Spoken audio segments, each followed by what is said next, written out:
नमस्कार. मी भाऊ तोरसेकर. तुम्ही बघत आहात प्रतिपक्ष. मित्रांनो, हळूहळू करत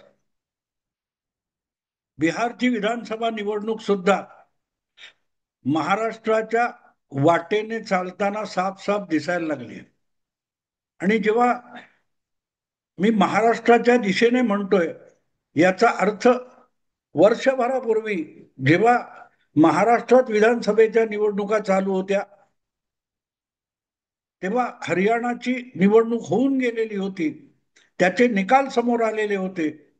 आणि त्यामध्ये ज्या प्रकारे भाजप विरोधकांना हरियाणामध्ये दणका बसला होता, त्यातून शिकण्यासारखं खूप काही होतं. हरियाणामध्ये लोकसभेला जे यश काँग्रेसला मिळालेलं होतं आणि भाजपचं नुकसान झालेलं होतं, त्यामुळे जवळजवळ सगळे राजकीय निरीक्षक, अभ्यासक, विश्लेषक ठामपणे सांगत होतं की 10 वर्षानंतर परत एकदा हरियाणामध्ये काँग्रेसचं सरकार येऊ घातलेलं आहे.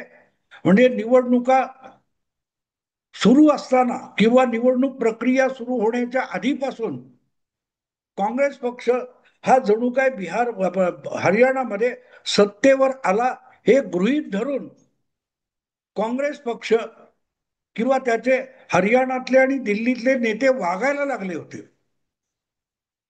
अर्थात काँग्रेस पक्षाचं तुम्हाला माहिती आहे की एकदा आपल्याकडचे आता दिवंगत नेते आहेत ते पतंगराव कदम यांनी एकदा काँग्रेस पक्षाचं वर्णन करताना आमच्याकडे म्हणाले होते की हायकमांड नावाचं एक लचांड आहे. म्हणजे ते काय आहे ते त्यांनाही माहिती नव्हतं दीर्घकाळ काँग्रेसमध्ये राहून. की हायकमांड ठरवेल ते होणार आणि हायकमांड काय ठरवणार हे कोणालाही पत्ता लागत नाही. असा महान लोकशाही पक्ष कुठचा असेल आपल्या देशातला, तर तो काँग्रेस पक्ष आहे. आणि त्यामुळेच हरियाणामध्ये लोकसभेला जे यश मिळालं होतं, त्यानंतर काँग्रेसमधले हरियाणाचे 3 गट एकमेकाच्या उरावर बसायला लागले होते की मुख्यमंत्री कोण होणार. 10 वर्ष मुख्यमंत्रीपदी राहिलेले भूपिंदर सिंग हुड्डा आणि त्यांचा मुलगा हे तर आपल्याकडे मुख्यमंत्रीपद आलंच पाहिजे हा हट्ट धरून बसले होते. आणि उरलेले सुरजेवाला आणि शैलजा हे काँग्रेसमधले 2 गट हे भूपिंदर हुड्डा किंवा त्यांच्या कुटुंबाला सत्ता मिळता कामा नये यासाठी कंबर कसून कामाला लागलेले होते. थोडक्यात मुद्दा इतकाच होता की ज्या लोकसभा निवडणुकीत काँग्रेसने भाजपला दणका देत 10 पैकी निम्म्या म्हणजे 5 जागा जिंकल्या होत्या आणि चांगल्या फरकाने जिंकल्या होत्या, तिथे विधानसभा जिंकणं काँग्रेससाठी अतिशय सोपं झालेलं होतं. पण जिंकायचा याचा अर्थच आपला प्रतिस्पर्धी 10 वर्ष सत्तेत बसलेला भारतीय जनता पक्ष यांना हरवणं, यासाठी काँग्रेसने कामाला लागलं पाहिजे होतं. पण काँग्रेस म्हणजे एक व्यक्ती नाहीये. कुठलाही राजकीय पक्ष ही एक व्यक्ती नसते. त्यामध्ये हजारो हजारो लोक असतात आणि मुठभर नेते असतात. हे मुठभर जेव्हा एक दिलाने काम करतात, एकजुटीने काम करतात, तेव्हा ते शत्रूवर मात करू शकत असतात, प्रतिस्पर्ध्याला हरवू शकत असतात.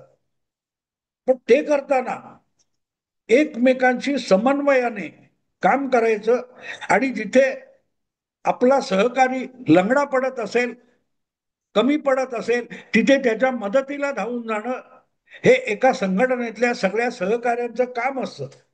पण हरियाणामधले काँग्रेसचे नेते हे एकमेकांना पाडण्यासाठी कंबर कसून कामाला लागले होते. त्यांना फिकीर नव्हती की भाजप जिंकेल का. आपल्या असल्या लाथाळ्या आणि मारामाऱ्या बघून मतदार काँग्रेसपासून दुरावेल का, याची कुठलीही फिकीर हरियाणाच्या काँग्रेस नेत्यांना नव्हती. आणि त्यांना नव्हती तशीच दिल्लीत बसलेले जे काँग्रेसचा हायकमांड म्हणून काही नेते आहेत किंवा प्रामुख्याने राहुल गांधी, प्रियंका वाड्रा, सोनिया गांधी यांना पण हरियाणामध्ये मतदार काय करील, मतदारासमोर चुकीचा संदेश जातोय, ज्या काय लाथाळ्या चालू आहेत, त्यामुळे हे लोक पुढे सरकार चांगलं चालवणार नाहीत, एकमेकांची सरकार आणि सत्ता पाडत राहतील, ही भीती मतदाराच्या मनात निर्माण होते. याची अजिबात पर्वा ना हायकमांडला होती, ना हरियाणातल्या काँग्रेस नेत्यांना नव्हती. आणि त्याचा परिणाम आपण बघितला की ज्या वेळेला 3 महिन्यामध्ये त्याच हरियाणामध्ये निवडणूक झाली आणि तिथे आधीपेक्षाही मोठ्या संख्येने भारतीय जनता पक्ष बहुमत मिळवून निर्विवाद बहुमताने सत्तेत आला. अर्थात यापासून महाराष्ट्रातल्या काँग्रेस पक्षाने आणि काँग्रेस प्रणित जी महाविकास आघाडी होती त्यांनी धडा घ्यायला पाहिजे होता. काँग्रेस पक्ष हरियाणामध्ये हरला. याचं कारण तिथे आम आदमी पक्षाबरोबर काँग्रेसने युती केली नाही, आघाडी केली नाही, जागा वाटप केलं नाही, हे विवरण चुकीचं होतं. कारण आम आदमी पार्टीचे जितके उमेदवार होते त्या जवळजवळ एक वगळता सगळ्यांची डिपॉझिट्स गेली आणि अवघ्या 2 जागा वगळल्या का एक जागा वगळली तर कुठेही आम आदमी पार्टीने मतफोडी केल्यामुळे काँग्रेसचा पराभव झाला या निष्कर्षाप्रत येता येत नाही.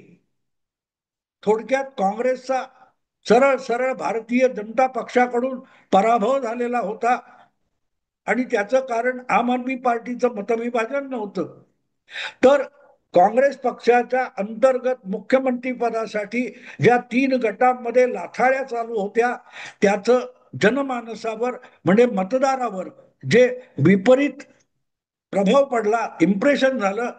त्यामुळे हे सत्तेत नकोत या निष्कर्षापर्यंत भले मुठभर 2%, 2.5%, 3% मतदार आला असेल तरी त्याचा प्रभाव पडतो.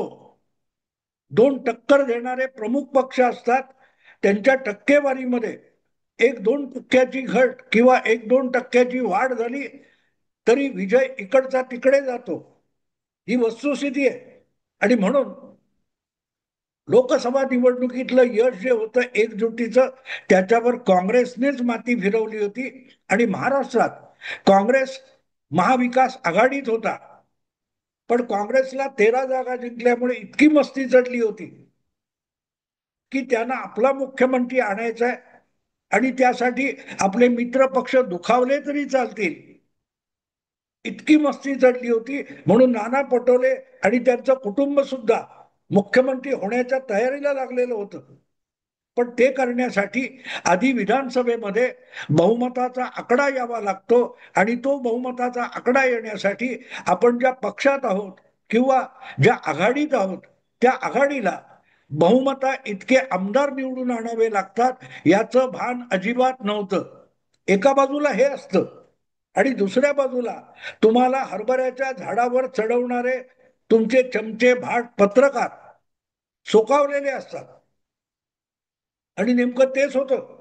महाराष्ट्रामध्ये भाजपचं आणि महायुतीचं सरकार जाणार याविषयी पत्रकारांमध्ये एकमत झालेलं होतं आणि त्या एकमताच्या बहुमताने महाविकास आघाडीचा महाराष्ट्रात दारुण पराभव झाला. तुम्हाला आठवत असेल तर त्यावेळेला अखेरच्या क्षणापर्यंत महाविकास आघाडीमध्ये जागा वाटपावरून मारामाऱ्या चालू होत्या. एका बाजूला या मारामाऱ्या चालू होत्या जागा वाटपावरून शरद पवार गट, उबाठा आणि काँग्रेस यांच्यात चालू होत्या, तर दुसरीकडे आपलंच नाव मुख्यमंत्री पदासाठी चेहरा म्हणून जाहीर करावं हा हट्ट धरून उद्धव ठाकरे बसले होते. आणि त्यामुळे महाविकास आघाडीतल्या 3 पक्षामध्ये जागा वाटप होऊ शकलं नाही हा एक विषय आहे. आणि जागा वाटप वेळेवर न झाल्यामुळे प्रत्यक्षात जिथे मतदान होणार होतं, ज्या मतदारसंघात मतदान होणार होतं तिथे प्रचार जरी सुरू झाला असला तरी उद्धव ठाकरे असोत, शरद पवार असोत किंवा काँग्रेस पक्षाचे नेते असोत ते निवडणूक पूर्व प्रचार करायला निघालेले होते, तेव्हा त्या त्या मतदारसंघामध्ये आपल्या पक्षाचा उमेदवार आहे का आणि असेल तर त्याचं नाव काय, चेहरा काय हे सुद्धा माहिती नव्हतं. हे मी एवढ्यासाठी सांगतोय की मुख्यमंत्री पदाचा चेहरा आणि मुख्यमंत्री पदाचं नाव यासाठी 3ही पक्ष एकमेकांच्या उरावर बसत होते आणि तरीही आपण एकजुटीने लढतोय असं जनतेला सांगण्यासाठी प्रचारही करत होते, सभाही घेत होते. पण त्यांना प्रत्यक्षात त्या विशिष्ट विधानसभा मतदारसंघातल्या उमेदवाराचं नाव माहित नव्हतं, पक्षाचं नाव माहित नव्हतं की चेहरा माहित नव्हता. आणि याची नंतर उद्धव ठाकरे यांनी कबुली सुद्धा दिली. मी प्रचाराला खूप आधी बाहेर पडलो होतो पण ज्या ज्या मतदारसंघात जाऊन सभा घेत होतो त्या मतदारसंघामध्ये उमेदवार कोण आहे, माझ्या पक्षाचा आहे का, आणि असेल तो कोण आहे, किंवा दुसऱ्या पक्षाचा असेल तो कुठल्या पक्षाचा आहे, हे सुद्धा मला माहिती नव्हतं. आता ज्या पक्षाचा प्रचार करायला तुम्ही आलेला आहात तो पक्ष तुम्हाला माहिती नाही, उमेदवार तुम्हाला माहिती नाही, तर तुम्ही मतदाराला सांगणार काय? मग तुम्हाला एकच सांगता येतं की आपल्याला भाजपला हरवायचंय. पण भाजपला हरवून पुढे काय होणार आहे? महायुतीला हरवायचंय. ते हरवून पुढे काय करणार? कारण निवडणूक होते ही एक विधानसभा निवडण्यासाठी होते, आणि त्या विधानसभेमध्ये ज्याला बहुमत मिळेल तो सरकार बनवणार असो. त्यामुळे आधीच सरकार पाडणार असाल तर ते सरकार पाडण्यासाठी आम्ही सरकार बनवू असं सांगावं लागतं. आणि आम्ही जे सरकार बनवू त्यासाठी इथे भाऊ तोरसेकर असेल, आदित्य ठाकरे असेल, याला निवडून द्या असं सांगावं लागतं. पण तुम्हाला भाऊ तोरसेकर इथे आहे की आदित्य ठाकरे उमेदवार आहे हे पण माहिती नसेल, तर तो प्रचार करणाऱ्या वक्त्याची तारांबळ उडते. आणि त्यापेक्षाही मोठी गोष्ट की त्या मुख्यमंत्री पदाचं नाव आणि चेहरा यासाठी तुम्ही इतके भांडत बसलात की वेळच्या वेळी जागा वाटप करून 2-3 महिने आधीपासून कामाला लागणं, आपण कामाला लागणं, आणि त्या विशिष्ट मतदारसंघातला जो तुमचा उमेदवार असतो त्याला कामासाठी वेळ सवड मिळणं, कार्यकर्ते जमवता येणं,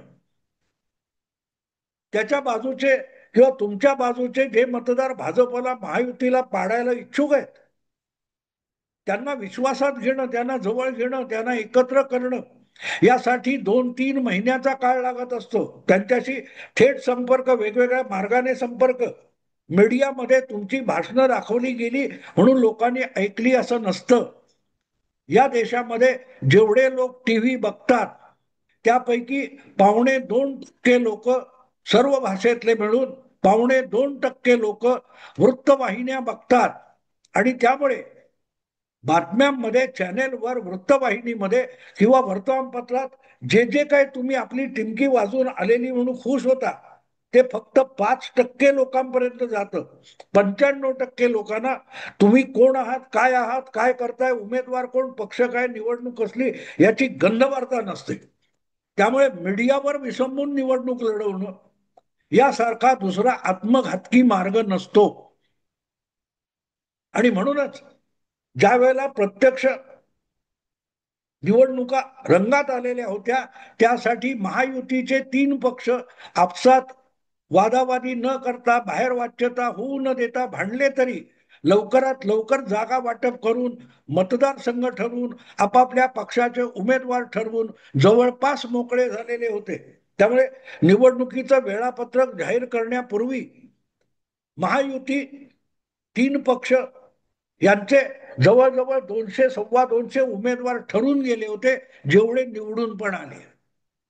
प्रत्यक्ष निकाल लागले तेव्हाच कळलं की 232 का आले.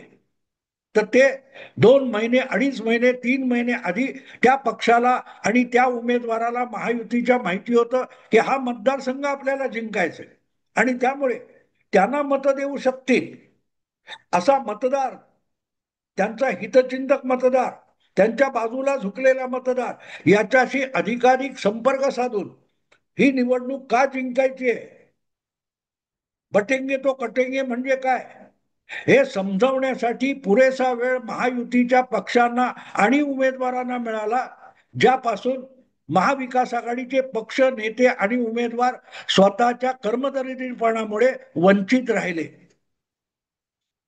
हे सगळं महाराष्ट्रात 1 वर्षापूर्वी अनुभवलेलं आहे. पण त्यातून महाविकास आघाडी, महागठबंधन, इंडी गठबंधन किंवा काँग्रेसचे मित्र पक्ष काहीतरी शिकलेत का? तर बिलकुल शिकलेले नाही. कारण जे काही महाराष्ट्रात झालं त्याची तशीच्या तशी पुनरावृत्ती आज बिहारमध्ये होताना दिसते आहे. गेले जवळजवळ 3-3.5 महिने, 4 महिने राहुल गांधी यांनी मरगळलेल्या किंवा मरणासन्न झालेल्या काँग्रेसला बिहारमध्ये पुन्हा एकदा संजीवनी देण्याचा उद्योग सुरू केला. तो तेव्हा पडला ठीक होता. पण जसजशी निवडणूक जवळ येते तसतशी ती निवडणूक ही एकेका मतदारसंघापुरती महत्वाची होत जाते. 4 महिने, 6 महिने, वर्षभर आधी कुठलीही निवडणूक ही त्या शहरापुरती असेल, महापालिका असेल तर, विधानसभा असेल तर त्या राज्यापुरती ती निवडणूक पहिले वर्षभर 6 महिने महत्वाची असते. पण जसजसा मतदानाचा दिवस जवळ येत जातो, जसजसा उमेदवारी अर्ज भरण्याचा दिवस जवळ येत जातो, तसतशी ती निवडणूक ही स्थानिक पातळीवर जात असते, विधानसभा मतदारसंघापुरती होत असते. हा मतदारसंघ हा त्या त्या पक्षाच्या पाठीराख्यांसाठी, कार्यकर्त्यांसाठी आणि उमेदवारासाठी अटीतटीची लढाई होऊन जाते. आणि त्यासाठी जी तयारी करायची ती कमीत कमी महिना दीड महिना आधी करावी लागते, आधीपासून करावी लागते. ती संधी तेवढी सवड ना महाराष्ट्रात ना हरियाणात मिळाली नाही. आणि काँग्रेस प्रणित आघाडी, काँग्रेस पक्ष किंवा महाविकास आघाडी यांचा महाराष्ट्र आणि हरियाणामध्ये लज्जास्पद दारुण पराभव झाला होता. त्याचीच पुनरावृत्ती परत दिल्लीत झाली होती. आणि हे माझ्या व्हिडिओ तुम्ही वेळोवेळी सांगितलेलं आहे. मी भाजपचा समर्थक आहे, पण विरोधी पक्ष कुठे हरणार हे जेव्हा मी सांगतो, तिथे विरोधी पक्षांना, महाविकास आघाडीला आपल्या चुका सुधारण्याची संधी आणि सवड मिळत असते. आता सुद्धा बिहारच्या बाबतीत मी सातत्याने सांगत आलोय की महाराष्ट्राची पुनरावृत्ती करताय तुम्ही, एकमेकात भांडत बसलेले आहात. इथे उद्धव ठाकरेंना आपलं नाव मुख्यमंत्री म्हणून जाहीर करून हवं होतं, तिकडे तेजस्वी यादवला बिहारमध्ये आपण मुख्यमंत्री पदाचा चेहरा काँग्रेसने जाहीर करावं ही इच्छा होती. ते सांगेपर्यंत निवडणुकीचे अर्ज भरण्याची मुदत संपून गेली होती. आणि जो वेळेचा अपव्यय महाराष्ट्रात झाला, हरियाणात झाला, दिल्लीत झाला, त्याची जशीच्या तशी पुनरावृत्ती काँग्रेसने आणि महागठबंधनाच्या सगळ्या पक्षांनी हरियाणामध्ये केली. आणि या सगळ्या कालखंडामध्ये भाजप आणि त्यांचे मित्र पक्ष किंवा एनडीए यांनी शहाणपणाने, शांतपणे आपसातले वाद बाहेर जाणार नाहीत याची काळजी घेत जागा वाटप केलं. एक चिराग पासवानच्या गडबडी ऐकू येत होत्या, पण बाकी काही नव्हतं. पण अखेरीस चिराग पासवान सुद्धा ऍडजस्ट झाला आणि जितक्या जागा ठरल्या तितक्या जागी प्रत्येकाने उमेदवार भरले, शोधले, उभे केले आणि प्रचार सुद्धा सुरू झाला. राहुल गांधी जोपर्यंत बिहारमध्ये फिरकले नव्हते त्याच्या आधीपासून उत्तर प्रदेशचे मुख्यमंत्री योगी आदित्यनाथ, महाराष्ट्राचे मुख्यमंत्री देवेंद्र फडणवीस हे बिहारमध्ये जाऊन धडकलेले होते. वेगवेगळ्या राज्यातले भाजपचे नेते बिहारमध्ये आपला पक्ष आणि एनडीएचे मित्र पक्ष यांच्या विजयासाठी जाऊन पोहोचले, तरी काँग्रेसचे राहुल गांधी, ज्यांना स्टार प्रचारक मानलं जातं, ते बिहारकडे पाठ वळवून बसलेले होते. थोडक्यात जे महाराष्ट्रामध्ये घडलं होतं, हरियाणामध्ये घडलं होतं, त्याची सगळीच्या सगळी पुनरावृत्ती जर बिहारमध्ये होणार असेल तर मतदान होईल, त्याचे निकाल काय येतील याचा अंदाज बांधायला फार मोठं राजकारणाचा अभ्यासक लागत नाही. जी पोरं वर्षभर अभ्यास करत नाही आणि परीक्षेचा शेवटचा महिना आला की रात्र रात्र जागून अभ्यास करतात, त्यांचा रिझल्ट बोर्डाच्या परीक्षेमध्ये काय लागतो हे मी सांगण्याची गरज आहे असं नाही. काँग्रेस आघाडी, काँग्रेस पक्ष, महाविकास आघाडी, गठबंधन या सगळ्यांचं वर्णन करायचं असेल तर परीक्षा आली की रात्र रात्र जागणाऱ्या आळशी एखाद्या निकम्या विद्यार्थ्याशीच त्याची तुलना करता येते, त्या पद्धतीचं वर्णन करता येतं. आणि म्हणूनच परत परत नापास व्हायचं आणि परत पुढच्या परीक्षेची तयारी करतो म्हणायला लागायचं. तसं आता चर्चा चालू आहे की राहुल गांधींना बिहारच्या निकालांची पर्वा नाहीये. राहुल गांधी तर 2029च्या लोकसभा निवडणुकीची तयारी करतायत. पण त्याचा दुसरा अर्थ असा होतो की आत्ता जी बिहार विधानसभेची निवडणूक होते किंवा होऊ घातलेली आहे ती हरण्याच्या तयारीला राहुल गांधी लागलेत असं पण म्हणायला हरकत नाही. सतत दणके वाजतायत पण शिकायची तयारी नाही. त्यामुळे जे महाराष्ट्रात झालं, जे महाराष्ट्राचे निकाल आले, डोळे दिपून गेले, चकित करून गेले, त्यातल्या चुका शोधण्यापेक्षा वोट चोरीवर टाहो फोडत बसलेत. त्याचा परिणाम बिहारच्या निवडणुकांमध्ये दिसेल. जास्त वेळ नाही मी बोलतोय, तेव्हापासून बरोबर 11व्या दिवशी बिहारची मतमोजणी होणार आहे आणि मी बोलतोय त्याच्या दुसऱ्या दिवशी म्हणजे 6 नोव्हेंबरला पहिल्या फेरीचं मतदान होणार आहे. पण निकाल मी आजच सांगू शकतोय की अतिशय दणदणीत मतांनी काँग्रेस आणि काँग्रेसची आघाडी पराभूत होणार आहे. 2010 मध्ये जितकं प्रचंड यश भाजप आणि नितीश यांच्या पक्षाने मिळवलं होतं, कदाचित त्याची बरोबरी 15 वर्षानंतर 14 तारीखला झालेली आपण बघू शकतो. एवढं बोलून थांबतो. आवडलं लाईक करा, शेअर करा आणि प्रतिपक्षाला सबस्क्राईब करा. नमस्कार.